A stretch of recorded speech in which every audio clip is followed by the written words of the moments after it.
Hello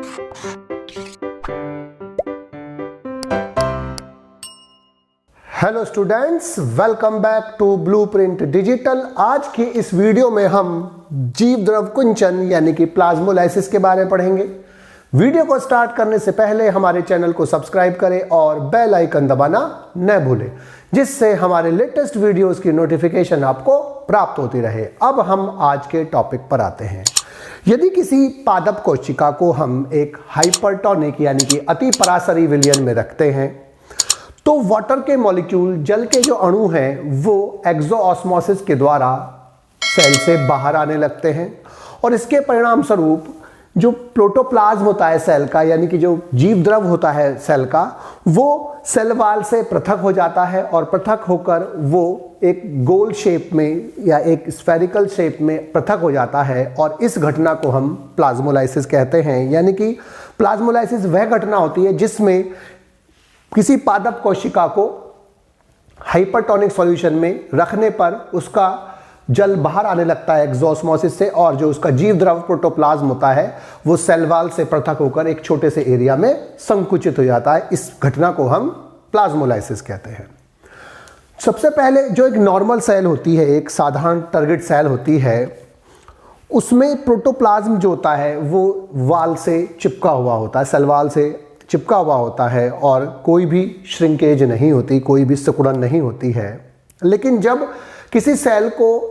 एक hypertonic solution में रखते हैं, अगर ये हाइपरटोनिक सॉल्यूशन है और इसमें अगर एक प्लांट सेल को रखते हैं,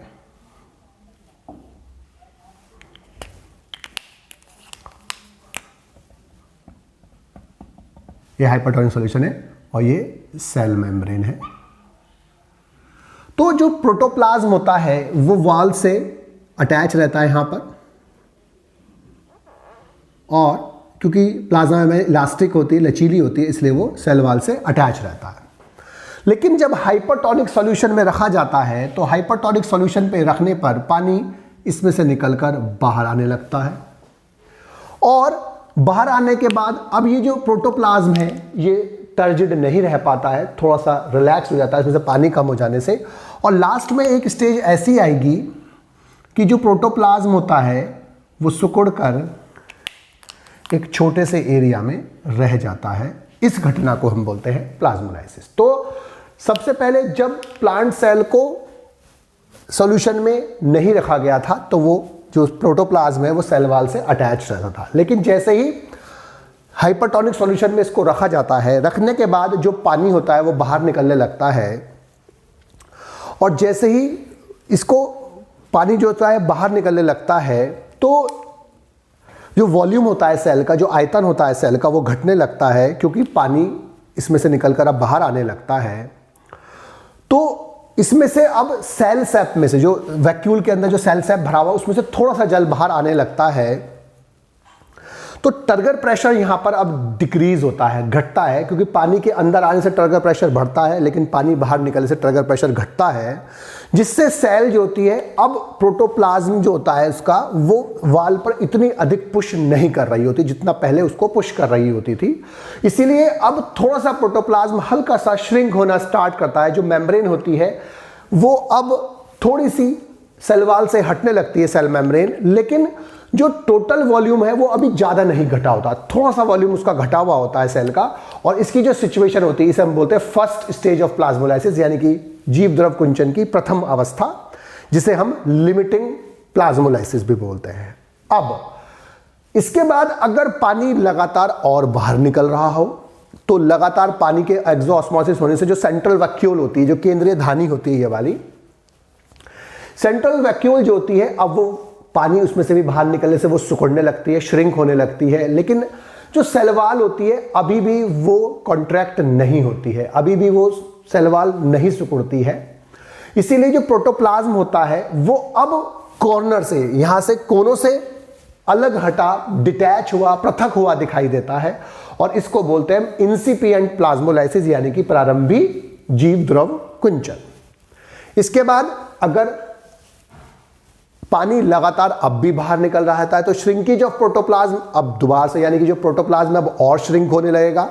और वो लगातार एक्सोस्मोसिस होने से प्रोटोप्लाज्म लगातार से डिटैच होता रहता है। डिटैच होने के बाद वो एक छोटे से एरिया में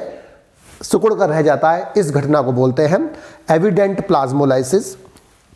या फुल प्लाज्मोलाइसिस, यानी कि पूर्ण जीव द्रव कुंचन।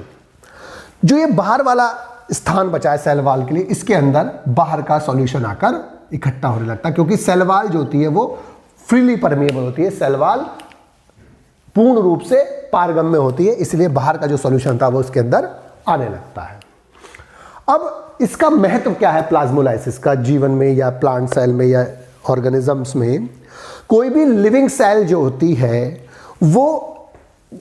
डेड सेल से पृथक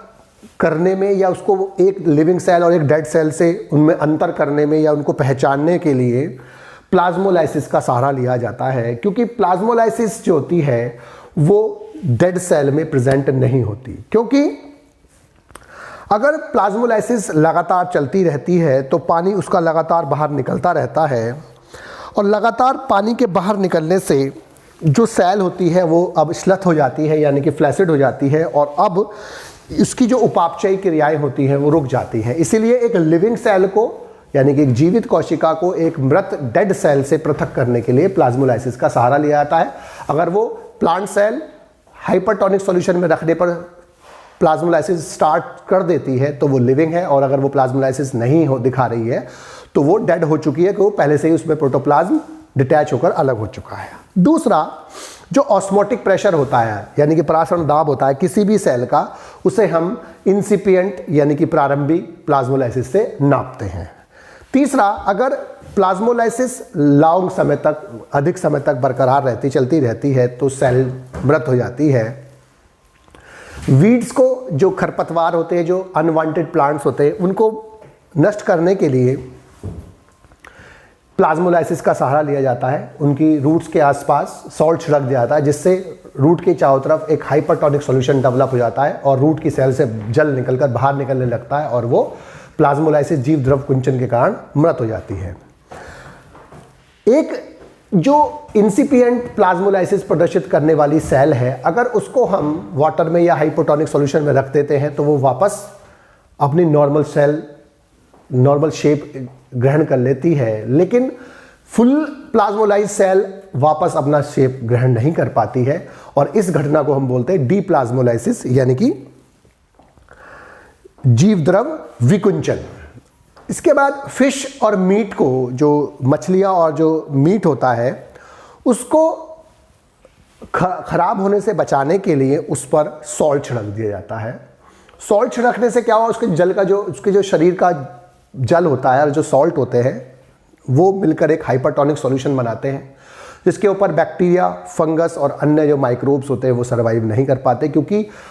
जो माइक्रोब्स है, बैक्टीरिया है, फंजाई है, उनकी बॉडी अब हाइपरटोनिक हो जाती है। उनकी बॉडी पर, जो फिश की बॉडी पर, जो मीट पर जो सॉल्ट छिड़का हुआ है, उसके कारण वो हाइपरटोनिक सॉल्यूशन हो जाता है, और जो बैक्टीरिया और फंजाई हैं उनकी बॉडी का पानी निकल कर बाहर जाता है, प्लाज्मोलाइसिस हो जाती है और उनकी मृत्यु हो जाती है। इसके अलावा जैम में, जेलीज में जो शुगर होती है, शर्करा होती है, उसकी सांद्रता अधिक होती है, हाई कंसंट्रेशन होती है, जिसके कारण वो खराब नहीं हो पाते, बैक्टीरिया और अन्य पैथोजन या अन्य जो माइक्रोब्स होते हैं उनको डिस्ट्रॉय नहीं कर पाते। और जो फ्रेश वाटर ग्रोइंग प्लांट्स होते हैं, अगर जो फ्रेश वाटर यानी कि स्वच्छ जल में उगने वाला प्लांट को अगर हम मैरीन वाटर में ले जाएं, तो अब मैरीन वाटर में हायर कंसंट्रेशन होती है, तो लेकिन प्लांट्स की कंसंट्रेशन कम होगी तो उसका जल निकलकर बाहर जाएगा और वो मृत हो जाएगा। तो इससे हमें प्लांट्स के बारे में, उनकी वाटर आवश्यकताओं के बारे में, उनकी सॉल्ट आवश्यकताओं के बारे में भी ज्ञान हो जाता है। बच्चों, आज की इस वीडियो में बस हम इतना ही पढ़ेंगे। हमारी इस वीडियो को आप लाइक करें और अपने दोस्तों के साथ शेयर करें। यदि आपका कोई डाउट है तो आप हमें कमेंट करके बता सकते हैं। इस अध्याय को और अच्छे से पढ़ने और समझने के लिए आप चित्रा प्रकाशन की बुक एक्टिव जीव विज्ञान की सहायता भी ले सकते हैं।